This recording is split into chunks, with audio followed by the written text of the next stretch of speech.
Vamos meditar na Palavra de Deus com a Núbia Siqueira. Então vamos a Atos 9. Nós vimos aqui no capítulo 8, logo no início, que Paulo consentiu na morte de Estevão.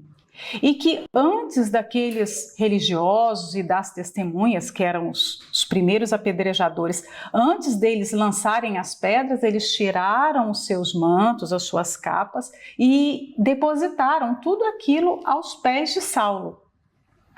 Por isso que houve, eu entendo que enquanto o autor sagrado está discorrendo sobre os eventos ali de Filipe, na Samaria,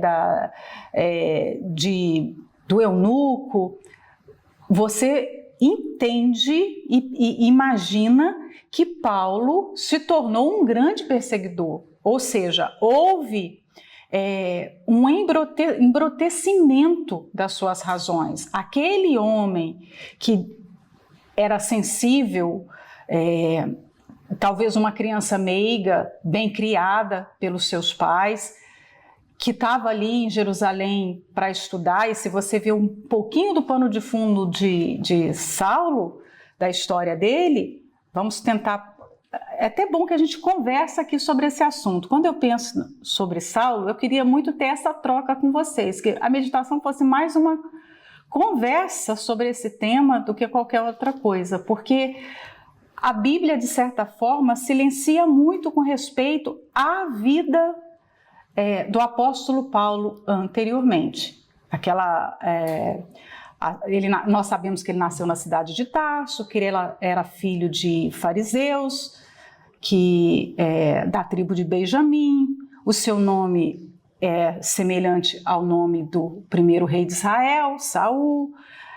Mas fora disso não tem muitos detalhes, né? O que nós conseguimos são poucas coisas, alguns fragmentos na história, não propriamente no texto bíblico, e aí a gente pega esses fragmentos e tenta montar. E abrindo um parênteses aqui, com respeito ao seu nome, muita gente fala assim: ele era Saulo antes de se converter e depois se transformou em Paulo, porque Deus mudou o nome dele, mas não é verdade, né? Saulo é o nome em hebraico e Paulo é o seu nome em grego, né? Em latim, na derivação do latim. Era muito comum os judeus, quando emigravam, ter uma espécie de codinome, como se fosse uma adaptação do seu nome para a língua local. Então, como a língua que prevalecia era o grego, depois nós tínhamos o latim, né, que inclusive o português e o espanhol, o francês são línguas derivadas do latim. Os judeus costumavam ter um nome helênico, por exemplo, um nome latino, e depois o seu nome em hebraico. Né? Dentro de casa, no seio familiar, eles chamavam pelo nome em hebraico. E quando o Senhor Jesus se dirige a Saulo, ele se dirige no seu nome hebraico. E você não vê uma mudança de nome. Você vai ver Ananias chamando de Saulo. Quando acontece aquela oração da igreja primitiva e o Espírito Santo fala para separar Saulo e Barnabé, então se dirige ao seu nome em hebraico, não é Paulo. Mas aí, onde é que aconteceu isso? Como é que ele passou a ser chamado de Paulo? Quando ele começa a sua expedição missionária, né?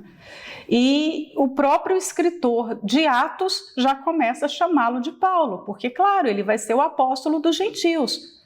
Paulo, o apóstolo dos gentios. Não combinava Saulo, um nome hebraico, para alguém que vai ser um pregador aos gentios, né? Então, é uma coisa muito óbvia, mas ele não tinha mais o nome Saulo? Houve uma substituição e agora ele não poderia mais ser chamado de Saulo? Não, não é isso que acontece. Mas aí vamos um pouquinho tentar entender o mundo de Saulo e como a mente dele se desenvolveu, o que aconteceu na sua infância, na sua adolescência, no tempo que ele esteve aos pés de Gamaliel, como a sua percepção com respeito ao judaísmo e aos cristãos foi formada, quais os conceitos que ele recebeu em casa e que ele recebeu em Jerusalém, o que contribuiu para a construção desse homem que agora nós vamos ver a partir do capítulo 9 sempre. Nós estaremos aqui na companhia do apóstolo Paulo, né? Aqui a estrada de Damasco é o divisor de águas da história dele. Mas nós precisamos nos debruçar e tentar imaginar. Por que é que ele se tornou esse perseguidor? O que contribuiu para que ele se tornasse tão cruel, tão insensível? Porque um homem que conhecia a lei tão bem, que provavelmente foi educado em Tarso, na sinagoga, nas escolas helênicas, porque Tarso era uma cidade muito importante naquele período. Quando você fala assim, Saulo nasceu em Tarso, mas Tarso, que cidade é essa? Qual a importância disso? E ele fazia questão de falar que ele era nascido lá e que lá a sua família tinha a cidadania romana, que era um privilégio, um direito muito grande, né? Que concedia ali a oportunidade da pessoa ser julgada somente pelo imperador. Ele não precisava passar pelos açoites de um homem comum. Havia até relatos que quem tinha cidadania romana não poderia ser crucificado, não, porque essa era a pena, o maior castigo de um criminoso naquela altura. Mas eles falavam que quem tinha cidadania romana não seria crucificado, não sofreria essa punição. Então, é um homem de muitos privilégios. A educação naquele tempo era muito dedicada à família e aos mestres, aos rabinos na sinagoga. E Paulo vem de uma família com posses, com certa condição, porque o seu pai era um construtor de tendas e ele herda essa profissão do pai. Você vê que ele aprende esse ofício, né? Os judeus, até hoje, isso está no livro deles, né, das tradições, não na Bíblia, mas nos livros das tradições, que um judeu tem que ensinar a profissão para o seu filho, para que ele não se torne ladrão. Um pai que não ensina o seu filho uma profissão, ele está convidando o seu filho a ser um mau caráter. Então, era muito comum o pai iniciar o filho na profissão. Você vê isso com o próprio Senhor Jesus, né, que se torna carpinteiro como José, trabalhador na madeira, né? Fazia mesas, como fazia telhados, né? Trabalhava com a madeira. E Paulo também, ele tem esse ofício e ele passa a viver, depois que se torna um pregador, não das ofertas que são dadas a ele, embora ele concorde com isso, mas ele vive da construção de tendas, ele combina ali, faz uma harmonia entre aquele ofício e pregar o evangelho, né? Mas então, os pais tinham uma certa condição e vivia nessa cidade de Tarso, que era uma cidade privilegiada. O local que Saulo nasceu, ele nasceu num lugar estratégico para a cultura. Tarso não devia nada para Atenas, para Alexandria, onde tinha as maiores universidades da época. Ele estava no local que se privilegiava a educação. Então ele foi um homem muito bem educado. As escolas não funcionavam como nos nossos moldes aqui hoje, né? Os pais hoje despedem os filhos, colocam de repente na van para ir para a escola e lá tem... As escolas funcionam nos moldes que nós entendemos, né? De vários professores, de várias matérias. As escolas não eram assim, mas existiam as grandes academias de ensino. E principalmente, sabe o que funcionava em Tarso? Que eram os ginásios para esportes. E isso funcionava em paralelo com o ensino da filosofia, do direito, da matemática, da oratória. Os jovens, as crianças, praticavam muitos esportes. Já era um costume naquela época a corrida, os saltos, as lutas. Então, quando você vê nas cartas Paulo citando exemplos de atletismo, sobre o atleta que em tudo se domina, sobre a coroação do atleta, o prêmio de quem está numa competição, você entende que é alguém que participou daquilo. Ele esteve ali, ele teve essa vivência na sua infância. Então, o que ele traz nas suas cartas é muito da experiência que ele viveu. Por isso que mesmo que haja um silêncio anterior ao capítulo 8 aqui, você não tenha nada registrado sobre a sua vida, nós podemos imaginar, pelos fatos históricos, por tudo que ele depois vai soltando, né, nos seus ensinamentos, que ele passou por aquilo. Então, era muito comum também os jovens terem uma formação no exército, porque o mundo naquela época vivia praticamente envolvido em conflitos o tempo todo. Hoje nós temos conflitos em locais isolados, né? Mas o mundo vivia praticamente naquela constante ameaça de invasão, de domínio, de guerra. Então era importante que todos os homens tivessem conhecimento militar. Aí você vai ver também nas epístolas Paulo falando muito sobre exército, não é?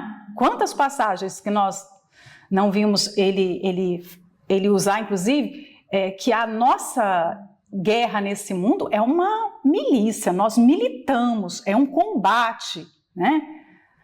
Por quê? Porque fazia parte da sua experiência também. O atletismo, o ensino acadêmico, o convívio com as pessoas, e como ele pertencia ao farisaísmo, embora ele convivesse com pessoas diferentes, com classes diferentes, né, porque Tarso era esse ponto de encontro de várias culturas, um fariseu não se mistura.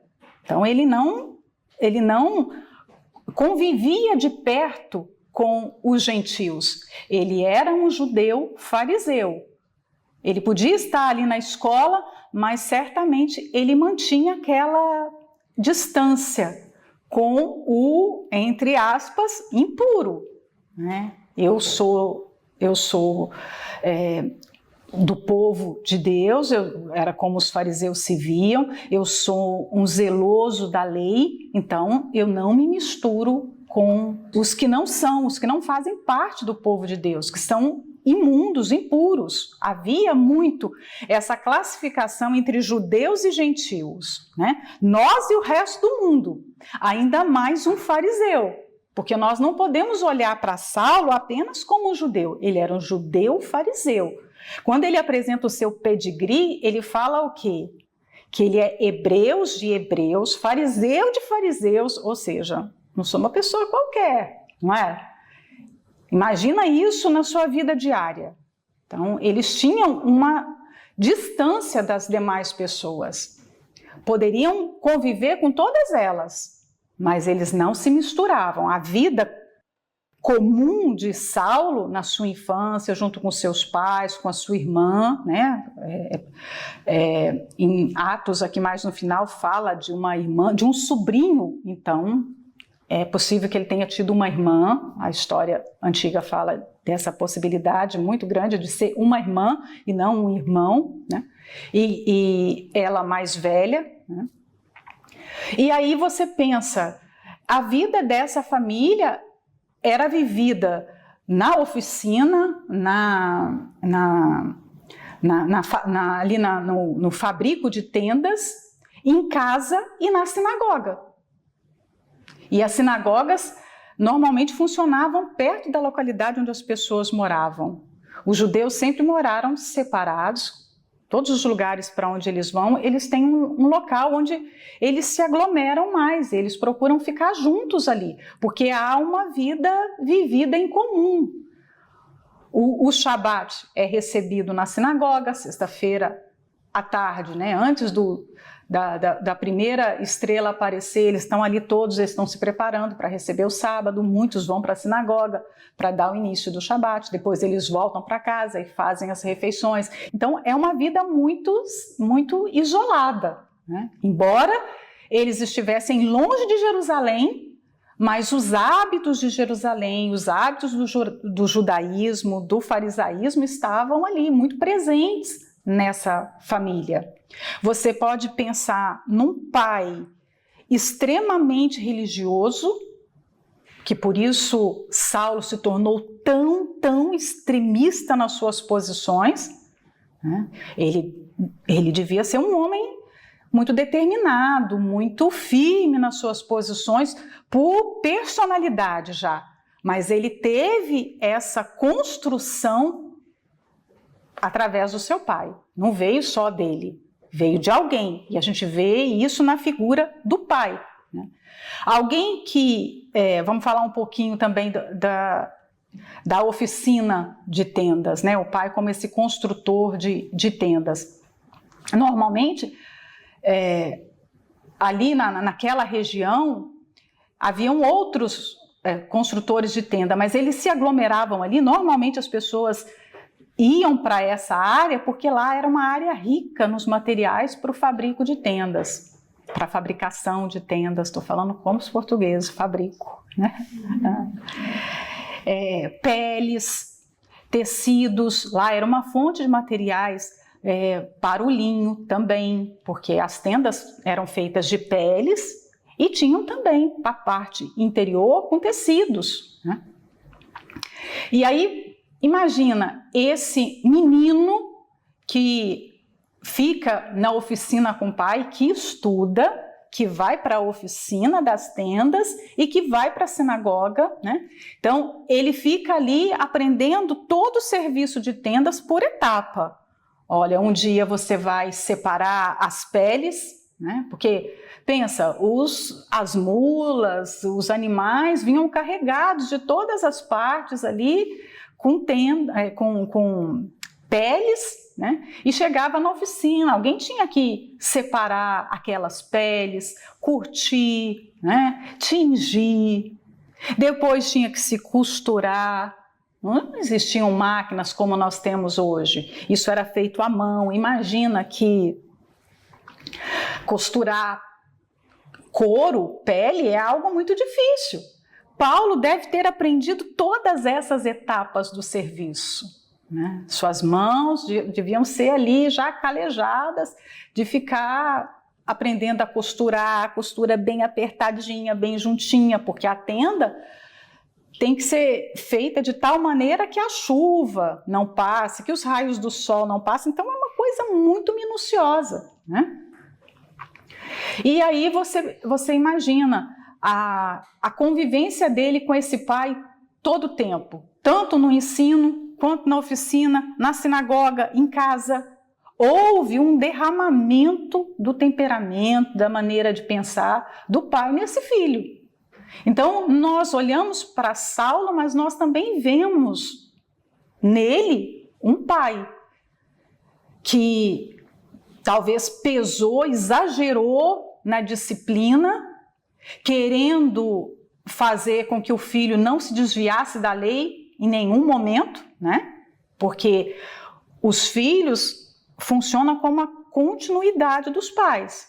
Meu filho vai ser zeloso da lei. Os judeus sempre tiveram como a sua maior riqueza a lei, a terra e o templo. Isso sempre, em todas as épocas, né? Desde que Israel se tornou uma nação, esses são pilares que eles tentam proteger. Normalmente um judeu já cuidava de aprender, de memorizar todos os textos sagrados, principalmente os 5 primeiros livros. Mas um fariseu não tinha hipótese dele não saber. Então você imagina Saulo já com 13 anos, a idade do Bar Mitzvah, né, que é a idade da maioridade para um judeu, ele já sabia a Torá de cor e salteado. Era isso que eles faziam todos os dias, eles estudavam para memorizar esses textos, né?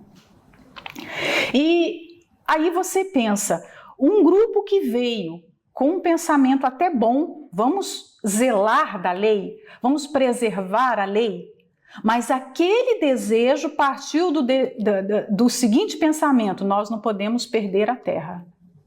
E nós não podemos ter um apego por Deus ou uma aparente religiosidade com medo, por exemplo. Tenho medo do inferno, tenho medo de vou buscar, vou fazer a corrente, porque eu não quero perder meu casamento, ou porque eu não quero perder minha saúde, ou porque eu não quero perder isso ou perder aquilo.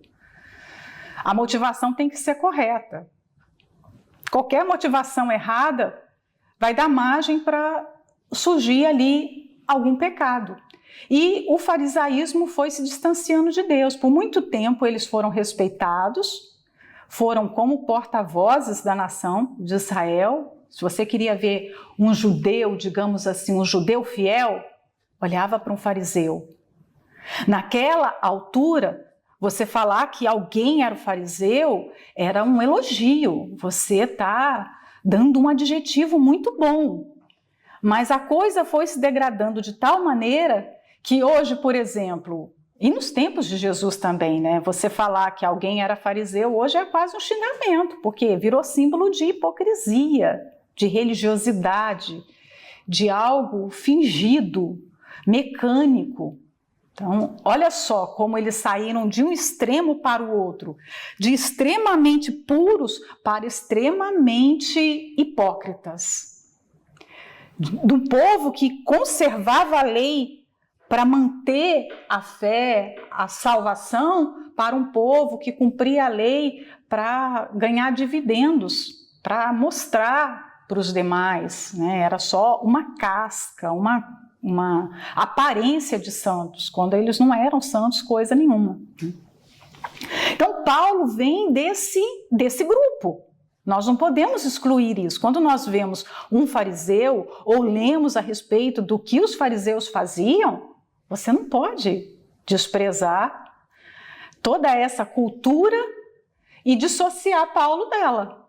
Então os fariseus gostavam muito de Finéias, por exemplo. O personagem favorito dos fariseus eram Elias, Finéias, eram os personagens mais ousados da Bíblia, mais radicais. Por exemplo, Finéias, quando Israel estava no deserto e o povo começou a se prostituir com as mulheres de Midian, as moabitas, né? Seguindo a sugestão de Balaão, o que Finéias fez? Num determinado momento, um hebreu estava dentro da tenda tendo um ato sexual com a midianita e ele entra na tenda e atravessa os dois com uma lança. Então, aquilo era o que os fariseus mais gostavam, contar que nós somos o povo, nós somos descendência de Finéias. Nós somos capazes de fazer o que Finéias fez para defender a lei, para defender a justiça, o que é reto. Eles eram assim. Elias, quando, manda fogo descer do céu, manda a chuva parar, né, vem a seca, eles se inspiravam muito nisso. Então você pode imaginar que Saulo também tinha uma apreciação muito grande por esses personagens. Eles falavam muito das passagens, tipo quando aqueles filhos de Arão foram apresentar o fogo no tabernáculo e eles morreram porque era fogo estranho, né? Nadab e Abiú. Então, eles defendiam isso. Deus matou naquele tempo, Deus pode matar hoje. As pessoas que não seguem a palavra não merecem viver. Eles se apegavam à letra e não conseguiam perceber o espírito que estava por detrás da palavra. E o nosso grande apóstolo Paulo veio desse círculo fanático, né? Ele hoje colocaria no chinelo muitos grupos extremistas islâmicos que nós vemos, que, né, pessoas que são capazes de matar em nome de Deus. Paulo pertencia a isso, né? Ele tinha fobia, porque os fariseus viviam assim, com uma fobia de qualquer pessoa que não cumpria a lei. Se esse aqui não lava as mãos, isso é um pecador, é um imundo. Por que não lava as mãos? Lembra que eles falaram com Jesus? Mas como assim o senhor não lava as mãos? Porque eles eram apegados aos rituais de purificação. Então, dentro de casa, Saulo viveu isso. Ritual, porque senão você é impuro. Imagina. Você recebe uma formação dessa, você leva isso para a sua vida adulta. E aí, com 13 anos, que era a idade que os judeus consideravam que um menino, consideram até hoje, que ele se torna adulto e responsável pelos seus atos, né? Diferente da cultura ocidental, nós falamos que é com 18 anos, nós imputamos responsabilidade apenas a uma pessoa a partir dos 18 anos, em algumas culturas 21 anos. Para um judeu, não. Para um judeu, 13 anos era o limite. Então, eles faziam aquela cerimônia e quando você pensa nisso, dá para a gente imaginar por que é que a família de Jesus o levou ao templo quando ele tinha 12 anos, porque eles moravam em Nazaré. E uma vez por ano eles iam ao templo. Aquela festa era a data mais próxima de Jesus completar os 13 anos. Então, eles foram lá porque havia essa cerimônia. Eles eram apresentados para os sacerdotes, eles recebiam conselhos dos sacerdotes, uma oração para que começasse a sua vida adulta. Ali ele recebia os seus pergaminhos, ele recebia o seu talite, o seu manto de oração, o seu tefilim para enrolar nos braços, e aquelas peças iriam acompanhá-los para toda a vida. Então, Paulo passa por essa fase e vai para Jerusalém. Aos pés de Gamaliel, ele vai ficar 7 anos. Imagina. E Gamaliel é o mestre mais renomado que existia em Israel. Porém, é bom a gente ter noção de quem era Gamaliel, porque também fala um pouco sobre os pais de Saulo. A decisão de colocar Saulo na escola de Gamaliel mostra que os pais, de certa forma, principalmente o pai, eram pessoas sensatas. Existiam 2 escolas em Jerusalém, que era a escola de Shammai e a escola de Hilel. Shammai era extremista com respeito às doutrinas e não era um homem generoso, não era um homem flexível, amoroso, não era um homem que tinha humanidade, digamos assim. Era um homem virado completamente avesso a afeto. Então, a escola de Hilel rivalizava com a escola de Shammai. Hilel era avô de Gamaliel. E ele era conhecido pela sabedoria, ele foi conhecido em Israel pela sabedoria, pela generosidade, era um homem sensato. Ele era um homem que cuidava bem dos seus alunos. Por isso que quando você vê o pai de Saulo escolhendo a escola de Hilel, escolhendo Gamaliel, de certa forma ele está pensando, nós vamos nos separar do nosso filho, mas ele vai ficar em boas mãos.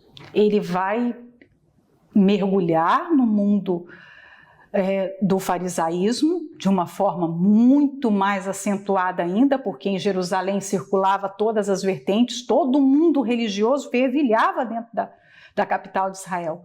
Mas ele vai ter alguém que vai olhar por ele, que vai de repente pensar se ele tem alguma necessidade, se ele está com fome ou se ele está com frio, que vai fazer uma leitura da sua alma, porque Shammai já não tinha esse lado. Então, o pai de Saulo, quando escolhe, Gamaliel está pensando, quem vai ficar ali responsável pelo seu filho? E nós, quando lemos o capítulo 5, nós vimos que Gamaliel era um homem que guardava um certo equilíbrio, porque o conselho dele lá no Sinédrio, com respeito a Pedro e João, é algo equilibrado, sensato, né? Vamos aguardar, vamos ver se isso é de Deus. E foi o mesmo conselho que ele deu em outras ocasiões. Então, ele é visto como um homem, possivelmente, que até tenha se convertido no futuro.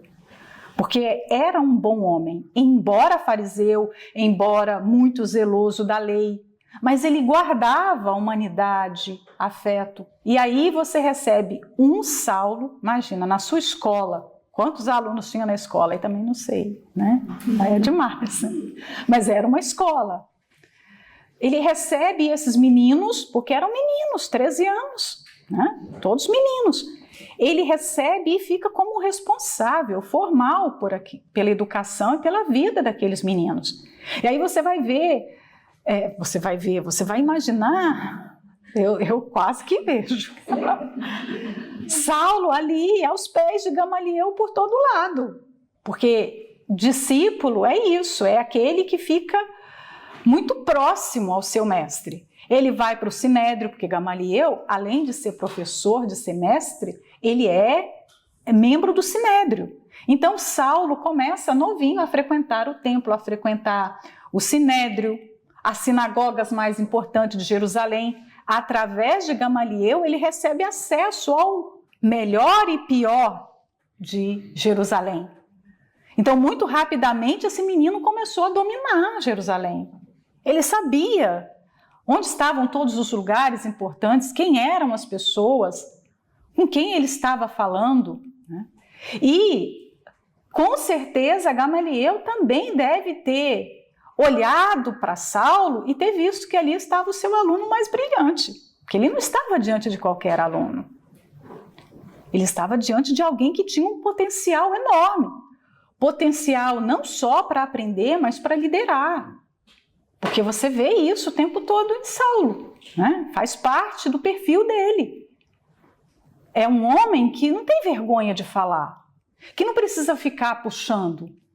Talvez Gamaliel tivesse outros alunos ali que estavam na escola porque os pais queriam, porque os pais obrigavam. Você não percebe isso em Saulo. Saulo era um homem desejoso de aprender, sedento pelo ensino, pelo conhecimento, sedento pelas práticas mais minuciosas, mais meticulosas da religião, né? Mas Gamaliel deve ter olhado para ele e visto, esse rapaz tem um potencial enorme. Então, houve uma troca ali. Se Saulo era um aluno brilhante, ele também estava diante do maior mestre de Israel. Então, houve uma troca. Mas, por outro lado, Gamaliel, como era uma pessoa mais sensata, mais equilibrada, também deve ter visto quanto Saulo tinha aquele desequilíbrio, aquele exagero dele. Porque isso não veio de uma hora para outra. Não dá para você imaginar que, de repente, Saulo, né, esse menino que foi criado lá dentro de uma comunidade que preza pelo amor, pela fé, de repente se torna uma fera, uma besta fera, que quer matar, que quer prender, que quer torturar homens, mulheres, crianças. Não. Nós precisamos pensar como chegou a isto, né? Vamos introduzir o assunto. Não, ainda falta uma coisa para a gente introduzir. Eu coloquei aqui um ponto que eu acho importante, porque o 8 termina com um eunuco que faz uma viagem enorme. Ele vem da África e vai para Jerusalém. Ele tem sede de Deus, ele quer conhecer a Deus, ele quer se relacionar com esse Deus. E ele vai para Israel em busca de viver uma experiência espiritual com esse Deus. Então, nós temos aqui um contraste muito grande. 2 homens com uma viagem. Um viaja para Jerusalém e um sai de Jerusalém, né? Um está indo para Jerusalém porque quer conhecer a Deus. O outro julga que conhece a Deus, está saindo de Jerusalém porque tem que defender esse Deus. Então, ambos estão viajando. Ambos estão sendo movidos por um desejo. Porque os desejos movem os homens. Nós somos movidos pelos nossos desejos. Nós só fazemos aquilo que nós realmente queremos, né?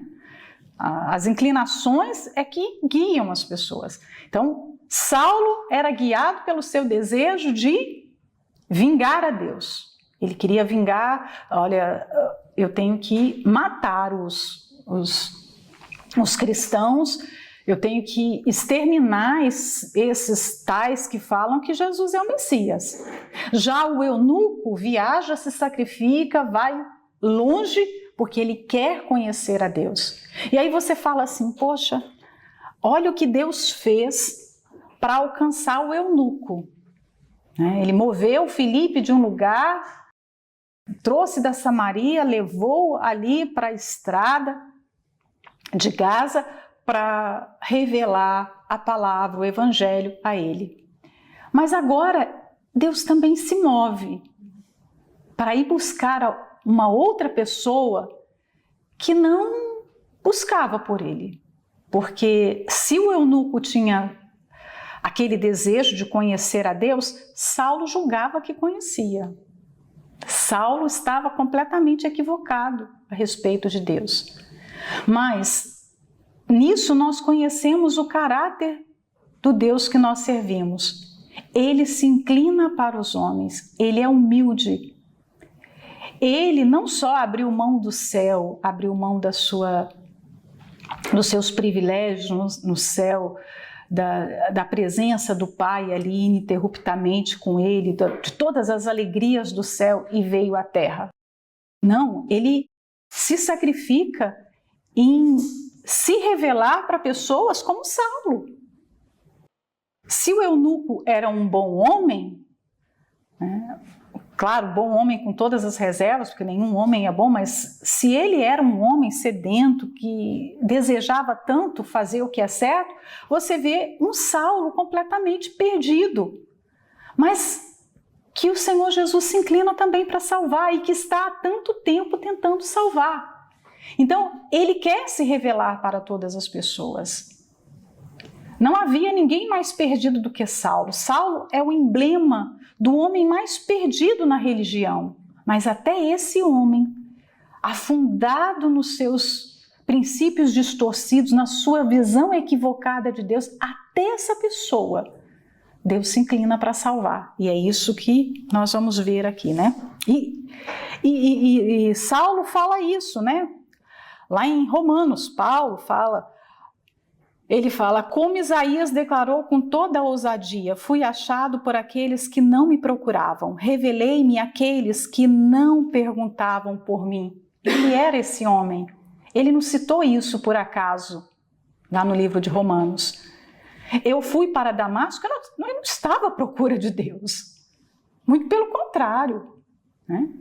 Ele não foi lá porque ele queria ter uma experiência com Deus. Ele queria matar, ele queria... exterminar, perseguir os cristãos. E Saulo, versículo 1, respirando ainda ameaças e mortes contra os discípulos do Senhor, dirigiu-se ao sumo sacerdote.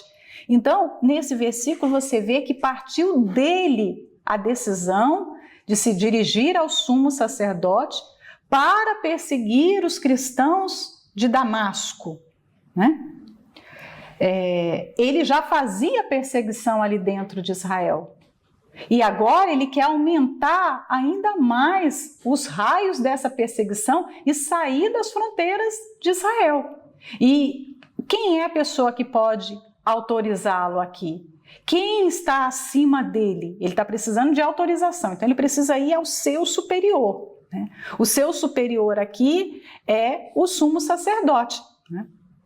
Então, a vida de Saulo passou a ser dirigida, nesse momento aqui, você já não vê mais nenhum equilíbrio, nenhuma sensatez, nenhum amor. Quando ele cita 1 Coríntios 13 e fala sobre amor, isso é muito importante, porque ele mergulhou num tempo que a vida era só ódio, que o seu coração era só ódio. Mas dentro da religião ele era perfeito. Mas o seu interior havia só mágoa, raiva, desejo de vingança. E aí ele quer exterminar justamente os discípulos, ou seja, matando os cabeças, a gente acaba com essa seita aí do caminho, como o cristianismo foi primeiramente chamado, né? Os seguidores do caminho. E isso explica um pouquinho também sobre a morte de Estevão. Estevão era um discípulo.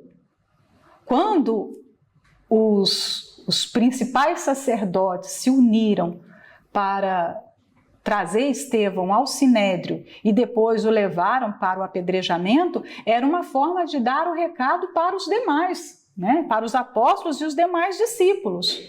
Era uma forma de silenciá-los.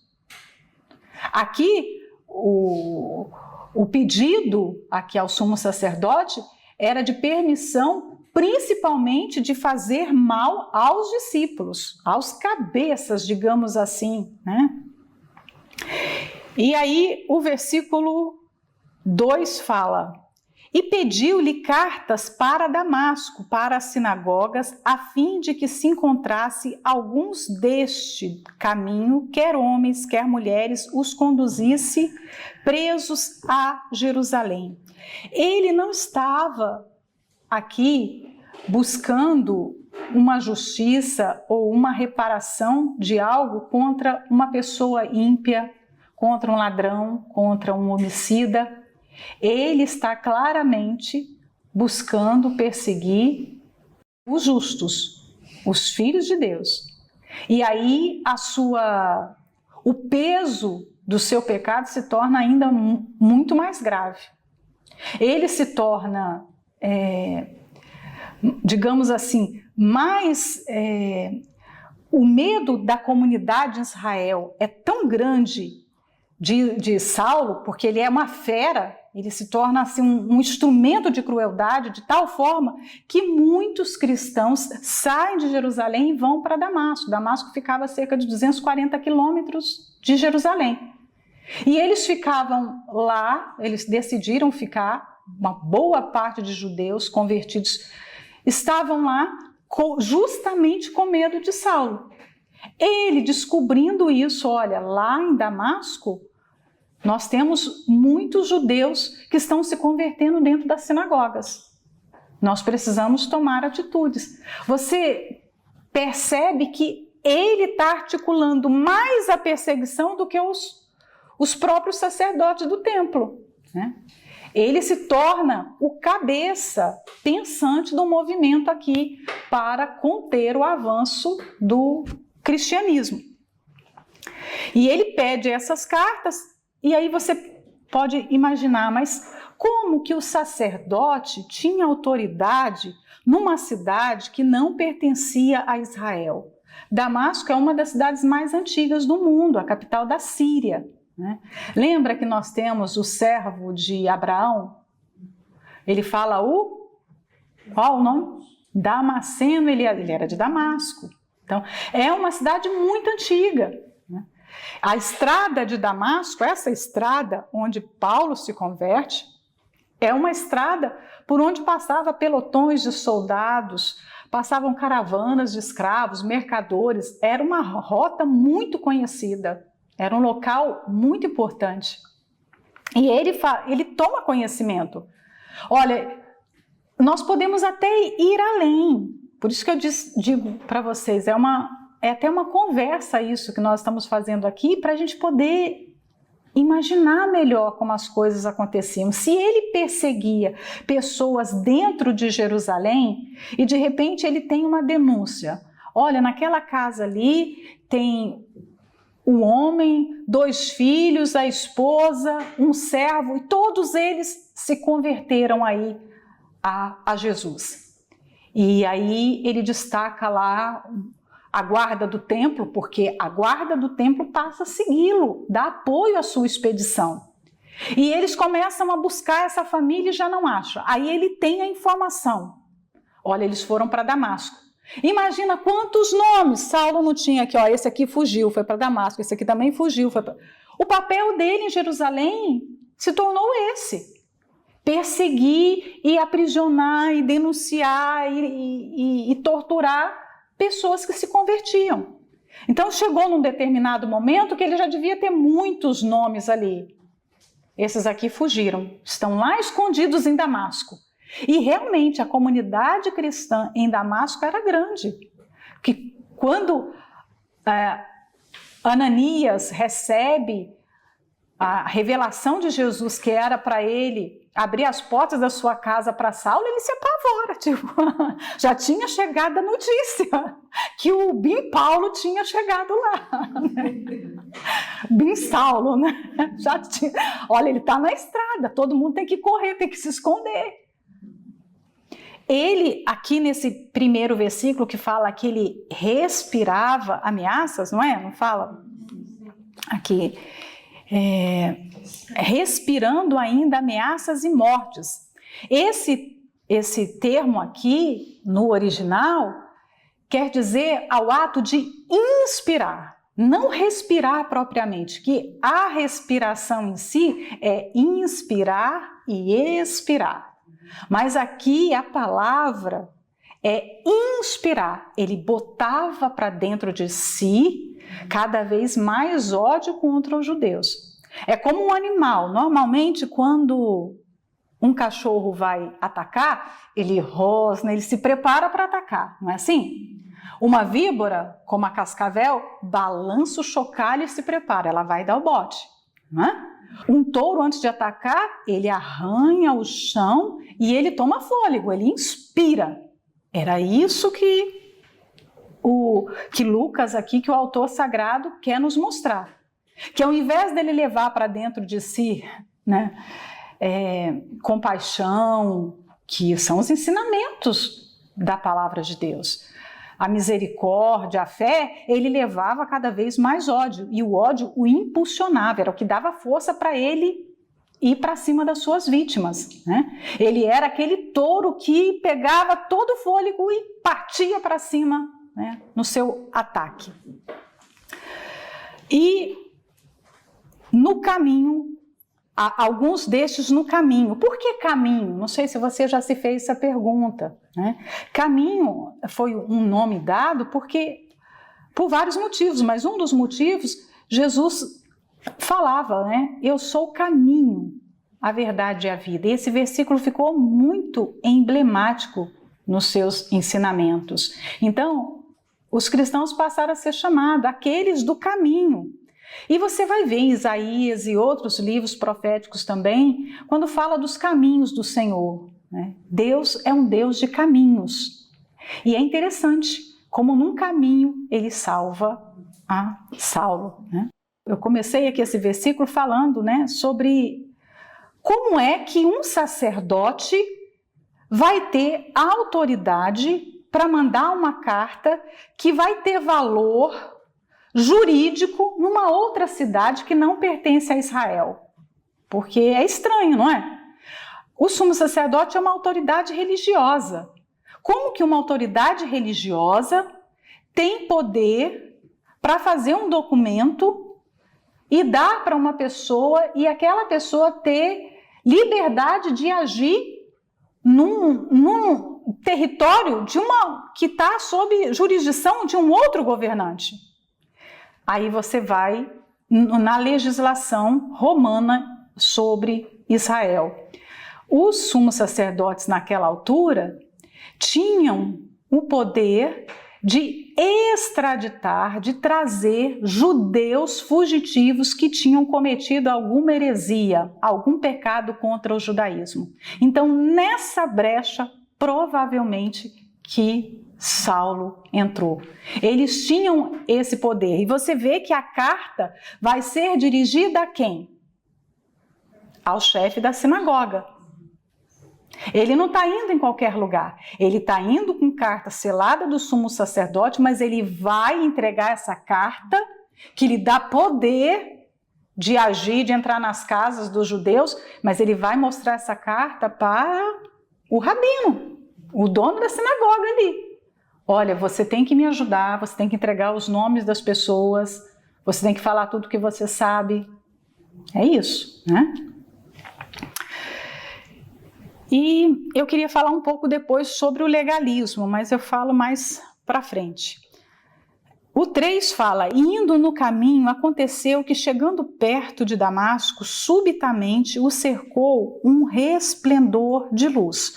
Aqui no 3, ele já saiu do templo, ele está já com a sua expedição montada, a sua caravana. Com certeza ele tinha servos, ele tinha homens ali, amigos que faziam parte da sua comitiva, ele tinha soldados, né, cavalos, mulas, e a viagem foi iniciada, eles partiram. Né? Aqui já fala, eles já estão na estrada de Damasco, ou seja, eles já deixaram Jerusalém. A viagem já tinha se iniciado, talvez tivesse ali uns 2, 3 dias de viagem. Normalmente se levava cerca de uma semana para chegar em Damasco, quando você estava numa caravana.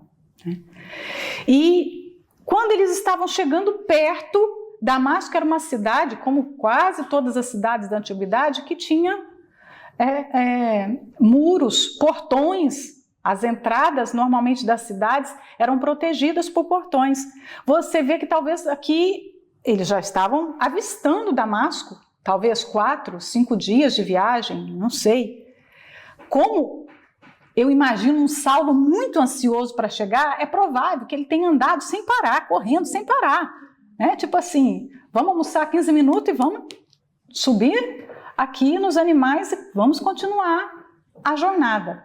Pode ser que a viagem que era feita naquele tempo em uma semana pode ter sido feita num espaço mais curto, né? Mas quando eles estão perto de chegar em Damasco, subitamente o cercou um resplendor de luz do céu. É bom falar aqui que não era um fiasco de luz. Poderia ser. Deus poderia se mostrar através de um lampejozinho. Deus pode se mostrar da forma como Ele quiser. Mas a revelação aqui foi através de um grande resplendor. De maneira que essa luz era muito mais forte do que a claridade, do que a luz do sol.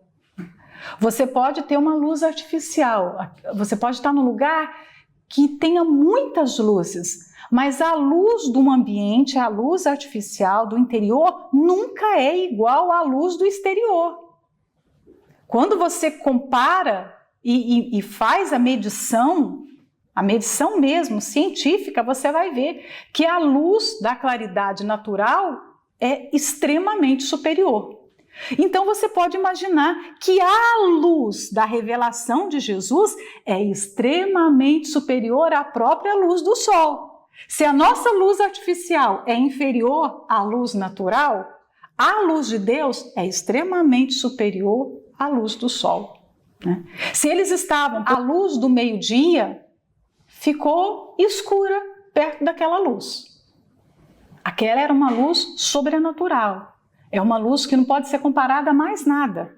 E aí a sua viagem foi interrompida. Né? Se ele estava com tanta vontade de chegar logo a Damasco, ele queria muito chegar lá e cumprir a sua missão. Alguém agora vai contrariá-lo. É a mesma coisa, você está muito determinada, você quer chegar num determinado lugar, você quer fazer alguma coisa, e alguém te para, você fica chateada com aquilo. Por quê? Você tem um horário, você tem um prazo, você está focada. Não tinha hora melhor de Jesus parar a comitiva dele. Eles estavam chegando em Damasco, bem pertinho dele conseguir fazer o que ele queria fazer. Talvez bem perto aos portões de Damasco já tinha uma sinagoga, ele já devia estar ali, ó, com aquela bolsa, né? Um alfogezinho atravessado aqui no seu ombro e guardado as cartas. Ele podia perder tudo, menos aquelas cartas seladas ali, né? E ele já estava ali, olhando para as cartas e olhando para os portões, olhando para as cartas e olhando para os portões. Eu vou chegar e vou fazer. E de repente o que acontece? Uma luz frustra tudo. A viagem é interrompida. E aí fala: caindo em terra, ouviu uma voz que lhe dizia: Saulo, Saulo, por que me persegues? As pessoas falam que Saulo caiu do cavalo. Não está na Bíblia, né? Porque aqui você não vê nenhum cavalo. Mas ele caiu de algum lugar. Então nós, hipoteticamente, pensamos que pode ser um cavalo. Era um animal, né? Pode ser uma carruagem? Pode, é mais difícil. Caravaggio, a grande pintura de Caravaggio que mostra a conversão de Saulo, mostra um cavalo dando pinote, né? Porque todo mundo imagina um cavalo, mas não diz na Bíblia que é cavalo, tá? Aí essa parte já é da nossa imaginação, nós pensamos. Agora, o que fica claro no texto aqui é que ele caiu. Ele caiu. E tinha que ser algo muito dramático, muito traumático, dramático e traumático para fazer um homem desse parar da sua decisão, né? Ele ouve uma voz, né? E essa voz o chama pelo nome: Saulo, Saulo, por que me persegues? Quando Deus se dirige a uma pessoa, ele se dirige em particular. Todas nós, quando nos convertemos, quando tivemos a nossa experiência com Deus, nós ouvimos essa voz. Essa voz não foi uma revelação única e exclusiva de Paulo, não foi só ele que ouviu. Todos que se convertem verdadeiramente têm a lembrança da primeira vez que ouviu a voz de Deus, num tom audível, porque é sempre audível. Aqui, Jesus falou com ele de uma forma humana, que os seus ouvidos físicos podiam ouvir. Conosco, ele falou na nossa consciência, ele falou com a nossa alma, mas todas as pessoas que se convertem, todas as pessoas que passam pelo caminho de Damasco, um dia escutaram essa voz. E essa voz fala o seu nome. Deus tem uma multidão para se dirigir, mas quando Ele vai nos buscar, Ele fala de um modo pessoal, exclusivo para cada um de nós. E aí Ele fala 2 vezes. Eu me lembro quando Ele falou com Samuel, né? E Samuel pensava que era Eli, e chegou para o sacerdote assim: o senhor está me chamando? Né? Porque Deus fala assim. É bíblico isso. Ele fala conosco e fala chamando pelo nosso nome. Ele tem apreciação pelo nome. Você vê que ele tem um livro de nomes. O livro dos Salmos é um livro de nomes. Nós não somos números para Deus. Poderíamos ser, né? Para a contagem dos governos, por exemplo, aqui em Portugal, são quase 11 milhões de habitantes. Para o governo, nós somos um número, nós fazemos parte desses quase 11 milhões. Nós somos um número do nosso contribuinte, não é? Ou do cartão de cidadão. Para Deus, ninguém é número. Nós temos um nome e nós somos tratados dessa forma especial e exclusiva. Ele conhece a forma como nós fomos criados. Ele conhece os meandros da nossa formação, os medos que nós temos, o que nos motivou a ter certas atitudes, a ter certas reações. E Ele está pronto para se inclinar, vir ao nosso mundo. Ele entrou no mundo de Saulo e vai se revelar e tentar mudar essa nossa natureza rebelde, obstinada, teimosa, que dá trabalho. Ele entra no nosso mundo e foi o que ele fez aqui. Ele derrubou Saulo do seu orgulho, né? Aí aqui significa muito. Um homem que está vestido de poder, de autoridade, de saúde. Saulo tinha um vigor físico muito grande. Uma pessoa que, quando você olha para um policial que trabalha, por exemplo, na tropa de elite, que está fazendo operações especiais, ou de repente aqueles que protegem o presidente de um grande país, você olha para aqueles homens, você vê, eles são selecionados, eles têm um treinamento físico, um corpo que ajuda a cumprir aquela missão. Saulo vivia praticamente dedicado 100% do seu tempo para aprender, para caçar pessoas. Então ele tinha um vigor físico, ele tinha uma saúde, uma disposição. Cair significa você perder tudo isso. Significa você ser arrancado de uma posição que para o mundo é importante. Mas se você não perder aquilo, você não conhece a Deus. Né? Então Saulo tinha essa força e ele perde completamente as forças quando cai, ao ponto de ficar cego. Ou seja, ele não tem mais nem visão. Ele tem que ser guiado pelas pessoas, né? Vamos parar aqui, a gente continua na próxima meditação. A gente termina só no Saulo, porque eu vou terminar Por que me persegues? Tá bom, gente, eu vou terminar aqui. Deus abençoe a todas.